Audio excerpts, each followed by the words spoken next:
మోడీకి ఆయనకి మధ్య కూడా కొంచెం చెడినట్టు కనబడుతుంది. ఒకప్పుడు మంచి ఫ్రెండ్స్ లాగా ఉండేవాళ్ళు. ఇప్పుడు కొంచెం చెడినట్టు కనబడుతుంది. ఇఫ్ అంటే ఐయామ్ నాట్ ఈయన రాంగ్. ఈయన ఏంటంటే మా మా అధ్యక్షుల వారు ఆయనకి ఎవరు ఫ్రెండ్స్ లేరు. ఆయనకి ఎవరు ఎనిమీస్ లేదు.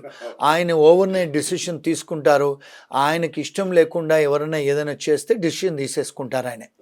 ఎందుకంటే ఆయన వాళ్ళ పార్టీ వాళ్ళని కూడా సంప్రదించరు ఆయన. ఎందుకంటే ఆయన మొదటి నుంచి రాజకీయవేత్త కాదు, వ్యాపారస్తుడు. ఒక కౌన్సిలర్ అయింది లేదు, ఎమ్మెల్యే అయింది లేదు, ఎంపీ అయింది లేదు. ఆయనే నేరుగా 2 సార్లు ప్రెసిడెంటే అయ్యారు ఆయన. మరి ఆ మెచ్యూరిటీ, ఆ బిజినెస్ మ్యాను, ఆయన richest man in the world కదా! ఆయనకు ఆయన లెవెల్‌లోనే చేస్తారు. సో, రాజకీయ పరంగా అడ్వైజులు తీసుకొని ఆయన దగ్గర ఎవరైతే అడ్వైస్ తీసుకొని డెసిషన్ తీసుకోరు వారు. సార్ ఇప్పుడు ఫెడరల్ కోర్ట్స్‌లలో చాలా వాటిలలో కేసులు పడ్డాయి గదా! ఈ $1,00,000 ఇష్యూ మీద.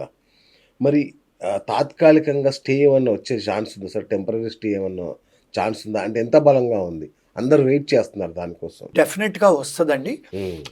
అంటే నా వ్యూ అది. సార్. ఎందుకంటే ఈ ఫ్యాక్టర్స్ జడ్జెస్ అన్ని చూస్తారు. ఓకే. అంటే రాజ్యాంగ పరంగా చేస్తున్నారా? రెండోదేంటంటే కొన్ని ఏవైతే వారు డెసిషన్స్ తీసుకుంటున్నారో, సార్. ఇప్పుడు ఈ ప్రొక్లమేషన్ అది కూడా ఫీజ్ ఇంక్రీజ్ చేయాల్సింది అవన్నీ కూడా 2 హౌజెస్‌లలో అంటే సెనేట్‌లోను, కాంగ్రెస్‌లో అది ఆమోదం పొందిన తర్వాతనే డెసిషన్స్ తీసుకోవాలి వారు. ఎగ్జాక్ట్. కానీ వారు ఏం చేస్తున్నారు, ఆ 2 అంటే మన దగ్గర ఇక్కడ ఎట్లయితే లోక్‌సభ, రాజ్యసభలో అంటే ఆమోదం పొందిన తర్వాత చెయ్యాలి కదా! వారు అలాంటివి ఏం చేయకుండా చేస్తున్నారు కనుక ఏమంటారంటే అక్కడ విశ్లేషకులు ఏమంటారంటే ఇది చెల్లనేరదు. అంటే అక్కడ లీగల్ స్కాలర్స్ కూడా రైట్. ఏమంటారంటే ఇది 2 అంటే అప్పర్ హౌస్, లోవర్ హౌస్ సెనేట్‌లోను, కాంగ్రెస్‌లో ఆమోదం పొందిన తర్వాతనే వారు తీసుకోవాలి.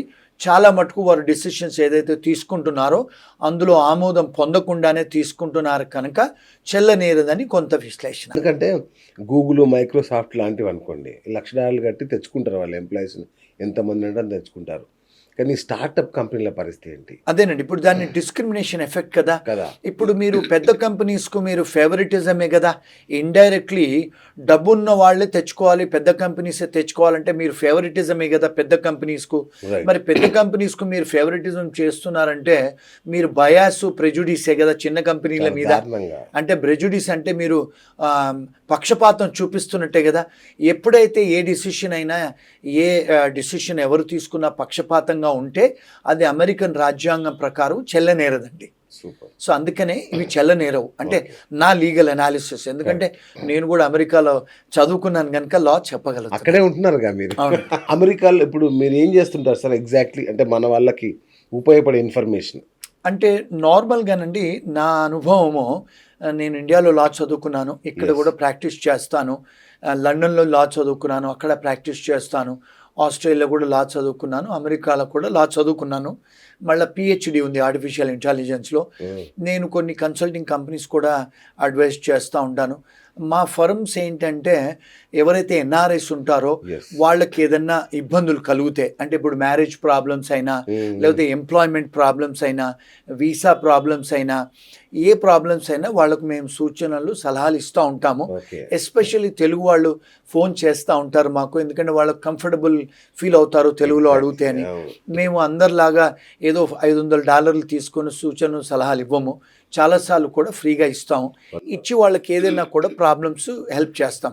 రెండోది ఏంటంటే ఇక్కడ అర్థం చేసుకోవాల్సింది మీ ప్రేక్షకులు, ఇప్పుడు మీరు ఒక ఇండియన్ అడ్వకేట్ దగ్గరికి వెళ్ళారనుకోండి ఒక విడాకుల గురించి, వాళ్ళు ఇండియాకు సంబంధించిన లా ప్రకారమే అడ్వైస్ చేస్తారు. అవును. ఇప్పుడు ఎవరన్నా మీరు యూఎస్ లా దగ్గరికి వెళ్ళారనుకోండి, మీరు ఒకవేళ హస్బెండ్ అండ్ వైఫ్ అమెరికాలో ఉంటున్నారు, టెక్సాస్‌లో భార్యాభర్తలకు వాళ్ళకు విడాకుల ప్రాబ్లమ్ అవుతుంది. పిల్లలు ఉంటారు, అక్కడ ప్రాపర్టీస్ ఉంటాయి, ఇక్కడ ప్రాపర్టీస్ ఉంటాయి. ఎవరన్నా మీరు టెక్సాస్‌లో అమెరికన్ అటార్నీ దగ్గర పోతే ఆయన అమెరికన్ లా ప్రకారమే చెప్పగలుగుతాడు. మరి ఒకవేళ వీళ్లకు ఇండియాలో పెళ్లి చేసుకొని హిందూ ధర్మం ప్రకారం అక్కడికి వచ్చి విడాకులు తీసుకోవాలనుకుంటే మరి అక్కడ ఒక బిడ్డ పుడుతుంది, ఇక్కడ ఒక ఇండియాలో బిడ్డ పుడుతుంది, ఇక్కడ ప్రాపర్టీస్ ఉంటాయి, అక్కడ ప్రాపర్టీస్ ఉంటాయి. మరి ఏ కోర్టులోకి వెళ్ళాలి, ఏ న్యాయశాస్త్రం అప్లికబుల్ చేయాలి, ఇవన్నీ కూడా కాంప్లెక్స్ ఇష్యూస్ అండి. చాలా. ఇవన్నీ కూడా మేము అడ్వైస్ చేస్తాం. ఎందుకంటే నాకున్న 4, 5 దేశాల్లో లా చదువుకున్నాను కనుక అడ్వైస్ చేసి హ్యాండిల్ చేయగలుగుతాం. అంటే ఇవన్నీ క్రాస్ కంట్రీ జ్యూరిస్డిక్షనల్ ఇష్యూస్ అంటారండి. అలాగే ఇంగ్లాండ్లో కూడా మా ప్రాక్టీస్ ఉంది. అక్కడి నుంచి క్లయింట్స్ కూడా మేము సలహాలు ఇస్తాం, సూచనలు ఇస్తాం. ఎందుకంటే నేను ఆస్ట్రేలియాలో కూడా లా చదువుకున్నాను కనుక అక్కడ కూడా అక్కడి నుంచి కాల్ చేసిన వాళ్ళకు కూడా సూచనలు, సలహాలు ఇస్తాం. Wonderful sir. అంటే ప్రేక్షకులకి చాలా ఉపయోగపడే ఇన్ఫర్మేషన్. ఎందుకంటే ఇలాంటి ఇష్యూస్తో ఉన్న వాళ్ళు మిమ్మల్ని కాంటాక్ట్ చేయడానికి ఛాన్స్ ఉంటుంది సార్. అవునండి. Thank you. అండ్ ఇంకొకటి సార్, రివర్స్ బ్రెయిన్ డ్రైన్ అంటే అమెరికా వాళ్ళు తెలివితక్కువగా చేశారేమో ఇది అనిపిస్తుంది నాకు. ఎందుకంటే ఇప్పుడు అక్కడ మీరు అట్లా ఇంపోజ్ చేసి ఎవరిని రానియకుండా చేస్తే మళ్ళీ వాళ్ళు వర్క్ అంతా ఇండియాకే పంపిస్తారుగా.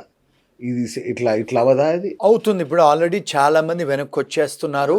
ఇప్పుడు ముందు ఎవరైనా అక్కడ డిగ్రీలు, మాస్టర్స్ చేసిన వాళ్ళు కూడా మనకు అక్కడ ఫ్యూచర్ లేదని చెప్పి గ్రీన్ కార్డ్స్ ఇప్పటికే 20-25 ఏళ్ళు పెండింగ్ ఉంది. ఇంకా డిలే అవుతుంది. రెండోది ఏంటంటే ఇలాంటి పాలసీస్ వచ్చినప్పుడు కంపెనీస్ కూడా హైర్ చేయడానికి ఉండదు. ఎందుకంటే వాళ్ళ దగ్గర అంత ధనం ఉండదు, డబ్బు ఉండదు. మూడోది ఏంటంటే ఇప్పుడు ఏంటంటే ఎప్పుడు కూడా మీరు చూడలేదు, మీ వ్యూవర్స్కి ఏంటంటే ఇది ఒక న్యూస్. చైనా వాళ్ళు ఇప్పుడు ఆర్టిఫిషియల్ ఇంటెలిజెన్స్ మీద కొన్ని వేల కోట్లు ఇన్వెస్ట్ చేస్తున్నారు. అమెరికాలో ఉన్న కంపెనీస్ని కూడా కొంటున్నారు చైనీస్. ఇప్పుడు ఎప్పుడు కూడా చైనీస్ ఇండియన్ హైటెక్ ప్రొఫెషనల్స్కు వర్క్ పర్మిట్స్ ఇచ్చిన దాఖలా లేవు. ఇప్పుడు చైనా వాళ్ళు ఇప్పుడు మన ఇండియన్స్ను ఇన్వైట్ చేస్తున్నారు, జాపనీస్ ఇన్వైట్ చేస్తున్నారు, జర్మనీ వాళ్ళు ఇన్వైట్ చేస్తున్నారు. మన యంగ్ ఇండియన్ ప్రొఫెషనల్స్ని వాళ్ళు వర్క్ పర్మిట్ చేసి పిలుస్తున్నారు వాళ్ళు. అంటే చాలామంది ఇప్పుడు అవుట్ సైడ్ అమెరికా ఆలోచిస్తున్నారు ఇప్పుడు. So that is going to be a reverse brain drain. డెఫినెట్గా జనాలు బయటి కంట్రీస్కి ఆలోచిస్తున్నారు ఇప్పుడు. అంతే కదా సార్. అట్లాగే సార్, ఇప్పుడు ఓపీటీ మీద ఉన్న విద్యార్థులు కానీ, స్టూడెంట్స్ కానీ, ఈ కుటుంబ సభ్యులు H4 మీద ఉన్న కుటుంబ సభ్యులు కానీ, వీళ్ళ పరిస్థితి ఏంటి సార్? వాళ్ళకి ఇబ్బంది కాదా? ఎందుకంటే ఆటోమేటిక్గా ఉద్యోగాలు తగ్గిపోతున్నాయి, ఆటోమేటిక్గా అవకాశాలు తగ్గిపోతున్నాయి. వీళ్ళ పరిస్థితి ఏంటి? చాలా ఘోరమైన పరిస్థితి అండి. ఇప్పుడు ఏంటంటే ఇంతకుముందు ఉద్యోగాలు పోయిన తర్వాత 60 డేస్లో ఇంకొక ఎంప్లాయర్ని ఎత్తుక్కోవాలి. ఇప్పుడు ఏం చేస్తున్నారు ఇమిగ్రేషన్ వాళ్ళు, 60 రోజులు ఎవరికైతే ఉద్యోగం లేదని వాళ్ళకు తెలిస్తే వాళ్లకు నోటీసులు పంపిస్తున్నారు, నోటీస్ టు అపియర్ అని. అంటే వాళ్ళను రిమూవల్, డిపోటేషన్ చేయడానికి వాళ్ళు నోటీసులు వస్తున్నాయి. అంటే ఇప్పుడు భయంకరమైన టైం ఇది. అంటే ఒకవేళ భర్తలకు నోటీసులు వస్తే భార్య పిల్లల్ని కూడా డిపోటేషన్ చేస్తారు. సో ఈ మధ్యకాలంలో మా ఆఫీస్కు చాలా కాల్స్ వస్తున్నాయి అలాంటివి. సో అందుకని జాగ్రత్తగా ఉండాలి. ఎవరికైతే ఉద్యోగం పోద్దో, ఎవరైతే ఎంప్లాయర్లు రివోక్ చేస్తారో వీసాలు, జాగ్రత్తగా అక్కడ ఉండి అరెస్ట్ అయ్యి డిపోటేషన్కు మీరు గురి కావద్దండి. మీరు అలాంటి ఏమైనా 60 డేస్లో మీకు ఒకవేళ ఎంప్లాయర్ దొరకకపోతే మీ భార్య పిల్లలు తీసుకొని వెనక్కి రావటమే బెటర్. అది నా సజెషన్ అండి. ఇది లీగల్ అడ్వైస్ కాదు. అంటే ఏదైనా ఉంటే అక్కడ లోకల్ లాయర్స్ని తెలుసుకొని సంప్రదించండి. But you have to be careful. నా ఇంత జరుగుతుంటే ఈ తానాలు, నాటాలు, ఆటలు ఏం చేస్తున్నాయి సార్? వీళ్ళు ఏం చేయలేరా?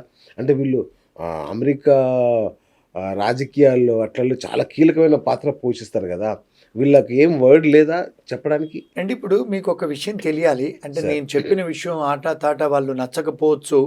వాళ్ళు ఎవరు కూడా అమెరికన్ పాలిటిక్స్లో వీళ్ళు లాబీయిస్టులు కాదండి. లాబీయింగ్ అంటే ఏంటంటే వాషింగ్టన్ డీసీలో కూర్చొని పెద్ద కంపెనీస్ లాబీయింగ్ చేస్తారు గవర్నమెంట్ ఆఫ్ అమెరికాకు. మన ఆట తాట వాళ్ళు ఆనవాళ్ళు వీళ్ళెవరు కూడా పొలిటికల్ లాబీయిస్ట్ కాదు. వీళ్ళు ఎంతసేపు సినిమా యాక్టర్లు పట్టుకురావటం, వీళ్ళంతా పెద్దవాళ్ళతో ఫోటోలు దిగటం, వాళ్ళు తెలుగు అంటే పండుగలు సెలబ్రేట్ చేసుకోవటమే కానీ, ఎవరన్నా తెలుగు వాళ్ళు కష్టాల్లో ఉంటే ఆ డెడ్ బాడీస్ను పంపించడమే కానీ అలాంటివి చేస్తారు. వీళ్ళు పొలిటికల్ ఏం ఇంటర్ఫియరెన్స్ ఉండదండి వీళ్ళు.